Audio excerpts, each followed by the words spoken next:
uwo ngo niwe wahise untera courage arambwira ati se wabyariye umuryango ko papa wadafite abana b'abahungu ukabyarira umuryango. Ariko muri make twongeye kubaha kaze mwebwe mwese mudukurikirana ku Bihe TV show. Twongeye kugaruka kandi mu biganiro byacu, twari tumaze iminsi tutagaragara kuri kamera, ariko twongeye kugaruka. Turabaramukije cyane mwebwe mwese mudukurikira aho muherereye. Ntabatindiye nongeye kubazanira umutumirwa, ndi kumwe n'umukobwa hano, abenshi mwagiye mumubona mu biganiro bitandukanye ku yandi macano, niyo mpamvu nanjye nifuje kumuzana hano ku Bihe TV show. Tuganira umwanya mutoya dufite, ndamubaza utubazo twinshi kubera ko nabonye afite ubuhamya ndetse budasanzwe cyane cyane, mvuge nko ku Banyamurenge. Avuga byinshi abandi batobasha kuvuga, aho usanga bitinya bakumva ko ari ibintu batovugaho, ariko we ni umukobwa umaze kwisobanukirwa kandi utanga ubuhamya adafite ubwoba. Niyo mpamvu nanjye namuzanye hano. Reka ntabatindiye musabe atwibwire. Urakaza neza ku Bihe TV show. murakoze cyane. Watangira utwibwira. Ku mazina banyita Uwera Chantal. Ndakeka ko ari uko. Chantal ni muntu ki? Ese utuye hehe? Ukora iki? Chantal ni umuntu umubona gutya nyine, ni umukobwa.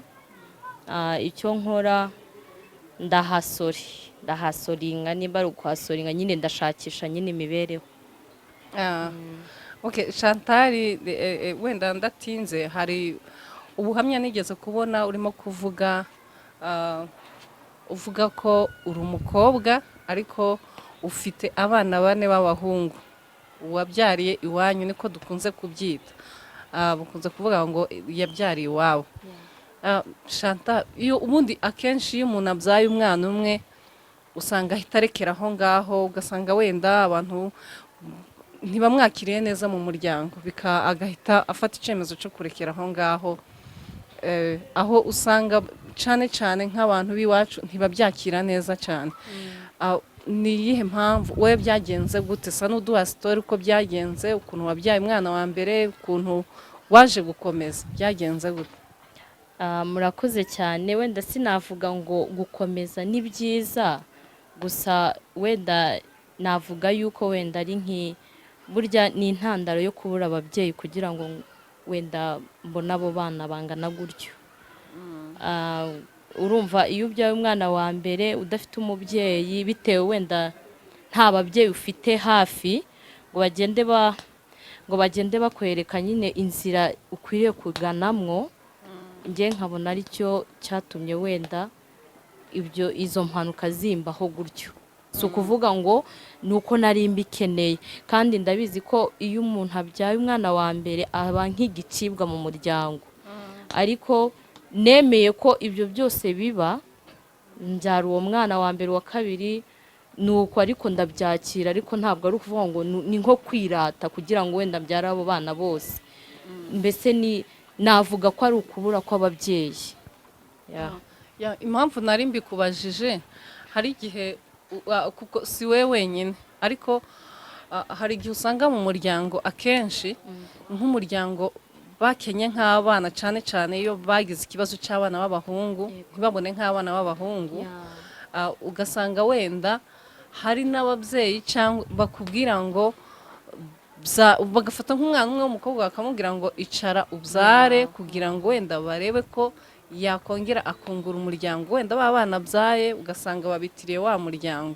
Sinzi nimba umuco wa Kinyamurenge sibuzi cyane, ariko hari igihe kimwe na kimwe bigenda bibaho muri ubwo buryo. Ese byaba byaratewe wowe? Ntabwo baba wenda ubyaye igihe rimwe ntibaba barakomeje bakubwira ati byara nanone abana baba b'umuryango, cyangwa ni ku bushake bwawe? Sinabitindaho cyane kubera ko mu muryango wacu nta bahungu dufite.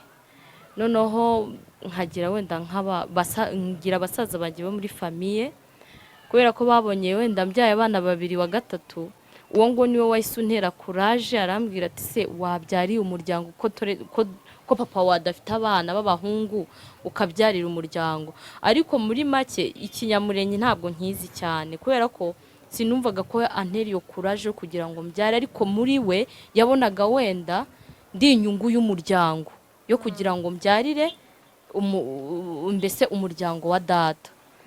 Ubwo rero sinzi nimba ari uko nabifata, ariko nanjye wenda nabishyira nko mu rundi rugero gutya, navuga ati wenda ibyo ari byo byose ni nkaho wenda nabyariye urugo rwa data kuko nta bahungu tugira. Ni nkako mbyumva. none se Chantal wenda uvuze ko abana ari 4 wagendaga ubabyarana n'abantu batandukanye? Ibyo nabyo ko ari birebire, reka tureka n'ibyo nyine bamenye ko ari umugabo umwe wangu, ubundi bapfa kuba bazi ko ari abahungu. Impamvu ni uko wenda abana uramutse babyaranye n'umuntu umwe biroroshye kugira ngo wenda abakurikirane, ariko abana iyo babyawe n'abantu batandukanye ahari bahita basa naho babaye abawe ku giti cyawe kubera ko biragoye kubatahura. Sawa, reka mbasobanurire. Wenda ngewe numvaga yuko atari ngombwa kubivuga, kandi urumva iyo abana bane ari umugabo umwe birumvikana nyine ko ashobora kubakurikirana, ariko ni base batandukanye. Bagenda bakubesha turagushaka ibintu nk'ibyo, ariko nta kundi nyine. Noneho nimba numvise neza ni ukuvuga ngo kugira ngo ukomeze kubyara wenda harimo no kuba utari ufite uburyo bwiza bwo kubaho, cyangwa se ntabwo wari ufite abakurera bagukurikirana, bikaba biri mu mpamvu zoba zaratumye ukomeza kubyara. Icya mbere navuze ko intandaro ya mbere ari nko kubura ababyeyi. Icyo ni icya mbere, kandi ikindi wenda cyo kuvuga ngo kubyara mbese no kubura n'umuntu ugukurikirana uguheza uburere, ukakubwira ati bigenda gutya, kuko iyo uza kuba ufite abo babyeyi cyangwa se n'umuntu ugukurikirana wenda mu gihe umubyeyi wawe atagihari, ndumva yuko uwo muntu yaba ari umubyeyi wawe wo kuguheza uburere bukwereka inzira nyine nziza. Ariko ngiye muri make nabuze relationship y'ababyeyi.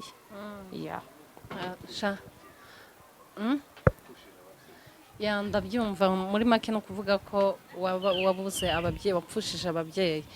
Ese Chantal nyuma yo kubyara ese ubona bagufata gute muri societe? Ndabizi ko bitaba byoroshye, ariko abantu bagufata gute, babyakira gute? Gezaho muvandimwe, gezaho ngaho, ibintu ntabwo biba byoroshye nshuti yanjye. Hari abagutuka, hari abakubwira ati wowe ntacyo uri cyo, mbese nyine nawe urabyumva, cyangwa moto aba ari nyinshi. Uko bagufata nyine, we nimba uri umuntu uri strong urabyakira, kubera ko ntabwo wagira agahinda ko kubura ababyeyi ngo wongere kandi ugire n'agahinda kuko ubona n'abana ufite, nurangiza wongere kandi ugire n'agahinda k'abantu. Urabyemera nyine ukabyakira. Gusa abana ni umugisha, simvuze ngo nagize agahinda, wenda naba mfite wenda ako gahinda ko kubarera bitewe n'ubushobozi buke, ariko kameme rwose, cyangwa moto ni nyinshi, abavuga baravuga rwose, bahawe umunwa wo kuvuga pe. Ndabyumva, nta nubwo biba byoroshye no kubarera. Yes Chantal, ni ukuvuga ngo hano muri Kenya biba bigoye, ubuzima buba hano buba bugoye. Se ubishobora gute kurera abana? Uko ndabizi neza ko hari nk'abashaka kuba badukurikiye, abakobwa badukurikiye, mubona ko nishimye mu mutwe byakaze. Nyine ubishobora gute kurera abana wenyine? Ko n'abafite abagabo bambona byabacana. Gusa icyo navuga cyo ni nko kwishyira mu mana ukabyakira, kandi kubarira kwa hano muri Kenya biragoye, kuko ntabwo wambwira ngo kurashakisha minervari y'abana 4 ngo ubishurire ishuri bige, biragoye cyane. Ariko rwose sinabona uko nabivuga, nyine umuntu nyine agenda survive kugira ngo abone imibereho yo kugira ngo babeho, nuko nyine hamwe n'Imana ngira n'amasengesho ngo iki siponsa wahe yaza kuba ari siponsa se mba ndi kwishima mu mutwe ibintu byandemereye mu mutwe nta siponsa ngira mbabarira. Okay, sorry kabisa ariko nyine ahubwo ndamukeneye wakumva utokwiyumvisha ukuntu warera abana bane wenyine uri muri iki gihugu kubera ko ndabizi neza ko bigoye kabisa. Noneho rero reka nkubwire gusa nyine hari ikintu Imana iba yarahishe ku muntu cyangwa se icyo Imana iba yarasize ku muntu. Abantu bashobora kumbona gutya bakavuga ngo meze neza kuko hari n'abandi babimbwira gutyo bakavuga ngo ndi umunyamafaranga, ariko shima Imana yuko Imana yanyambitse ikintu cyo kugaragaza ko ntari umukene, ko ntashoboye kurera abana. Ariko kuvuga ngo nta sponsor ngira, ndagerageza uko nshoboye kose nkabona imibereho yabo n'amashuri yo kwiga. Ariko muramutse munkundiye ntamubona uwo sponsor bitewe namwe, ntacyo bitwaye rwose kuko ni uburemere cyane bwo kuvuga ngo rega wigisha abana muri iki gihugu biragoye. Gusa sinjye nyine nivugira, hari n'abandi bameze nkanjye bari inyuma yanjye noneho kandi bo bitinya kutavuga ibyababayeho cyangwa se bitinya mbese kuvuga story zabo. Ariko njyewe ewana ni ukugira nyine ngo ndebe aho ngera nyine hari imbere. Nico nari ngiye no kuboneraho nkubaza ubundi ukora iki mu buzima busanzwe, kubera ko impamvu mbikubaza nuko wenda hari utuntu twinshi na tumwe tugenda tukubonamo ariko niko ikintu ukora mu buzima busanzwe kuri uyu munsi. Njyewe noneho reka mbanze mbabwire ikintu nkora mu buzima busanzwe. Nkunda kuvuga kandi nkakina filime kuri channel ya Padiri TV. Aho impamvu ndi kubivugira gutyo ni ukugira ngo muzadusure kuri iyo channel kugira ngo muzajya mudusapotinga nyine kugira ngo dukurure imibereho neza.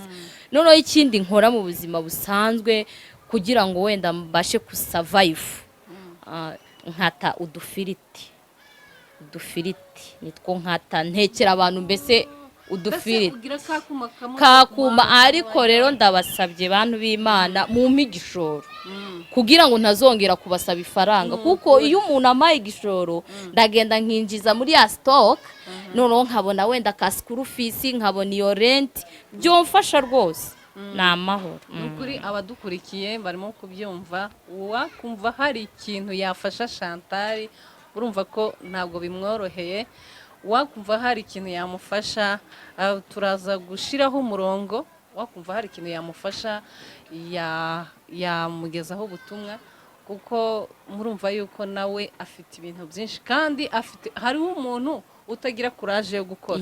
Umuntu ukata ifiriti agakina na comedy. Reka ngaruke kuri comedy. Ukina comedy bwoko ki ijyanye n'iki? Ariye content mugenderaho? Ese harya niye abantu bari hano hafi banyibukije, harya niyi mbese niy'umuco y'umuco wa Kinyamurenge wa Kinyamurenge. Niyo dukina. Gusa njyewe ntabwo nkizi Kinyamurenge cyane kubera ko sinakirerewemo. Ariko nyine rwose nibyo nkora kandi uwo muco wa Kinyamurenge cyangwa se iyo channel natwe turi gushaka kugerageza kugira ngo tugere ku kintu. Kandi ikindi mbasabye, icyo nabasaba wenda nimba wenda mbivuze nabi simbizi, gusa wenda nabasaba baduha inkunga yo kugira ngo tugure ibikoresho kugira ngo bazajye batubona buri gihe kenshi gashoboka. Kuko hari igihe usanga iyo tudafite nk'icyo gikoresho kuvuga ngo tubone umwanya ariko tukabura igikoresho cyo kugira ngo tubashe kwerekana ibikorwa byacu.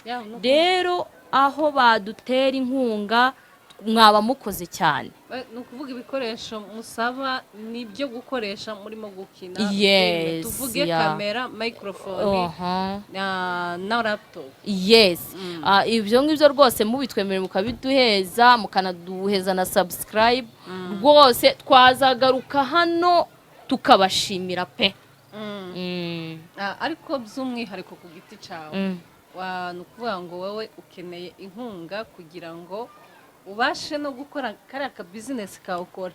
noneho njyewe bitewe n'abana mfite cyangwa se bitewe n'ubushobozi mfite bukeya, ndamutse mbonye unkubitiramwo nazamuka ku rwego rwo hejuru, kubera ko nabonye usapotinga mu gikorwa nishimiye kandi nkunze, kugira ngo ntazaza nza hano kuri kamera ngo ntangire kuvuga ati inzu bayikinze cyangwa mvuga ati abana babirukanye ku ishuri.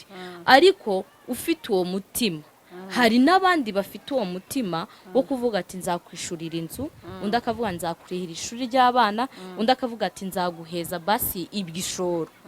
Ibyo rwose ubugize neza, kandi nshimira n'abantu abantu mbese bankubitiyemo, ndabashimira bivuye ku mutima pe rwose. Mwubahwe rwose, iryo joro sinapfuye, nabonye ndiye, na n'ubu ndacyariho, ndabashimiye rwose.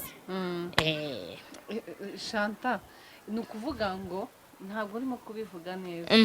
Ukorera he? Njyewe nkorera Gidurayi. Buriya hari abantu baza bakenera kumva ibintu neza ari uko wabisobanura, cyangwa mbaheze n'amafoto. Oya, ukorera Gidurayi. Nkorera Gidurayi, niho ntuye. Gira kuma gakati ifiriti ugatiteka. No, njyewe ikintu mfite wabivamo ukaja gukina comedy. No. None no kuvuga ngo ikintu wumva nk'umuntu umuterankunga ufatika wagufasha ni ikihe kintu? Ibyo byose hariho, iyo ukora business runaka cyangwa iyo ukora ikintu runaka uvuga ati wenda nguze iki gikoresho runaka, cyangwa se mvuye hano ku muhanda nkabona nk'akazi nkoreramo, cyangwa se mbonye nk'imeza, mbonye nk'intebe, yego aka ka business kanjye karushaho kumera neza. Wowe ni nk'iki kintu byibuze nawe udakomeje ibintu wumva nk'umuntu yagufasha kugira ngo ubashe gutera imbere? Murakoze cyane. Njyewe nk'uko bivuze, nkorera ku muhanda, nta mwivura ngira wo gutwikira nyine hahandi mba ndi, izuba riranyica, ivu rikaza ikanyagira, ariko ndamutse mbonye umuntu uvuga ati genda wubaka akazu uzaza ushiramo ibyo bikoresho byawe, n'abakiriya wenda babona aho bicara, rwose ewana abangejeje ahantu hashashe pe, abangejeje ahantu heza vraiment. Urakoze cyane. Twari dufite umwanya mutoya kuko nari nsanze hari ibindi bintu urimo ugiye gukora. Reka tubashimire mwebwe mwari mudukurikiye. Dushimire Chantal watwitabye akaba yaraje kuduha ikiganiro hano. Niki wabwira abakunzi bawe muri aka kanya? Icya mbere ndashaka gushimira ku bantu bankurikiranye ku kiganiro cya hariya hirya. Hari bamwe bambwiye neza, hari bamwe bari mu ruhande rwanjye, hari n'abandi batabihawe bavuze nabi.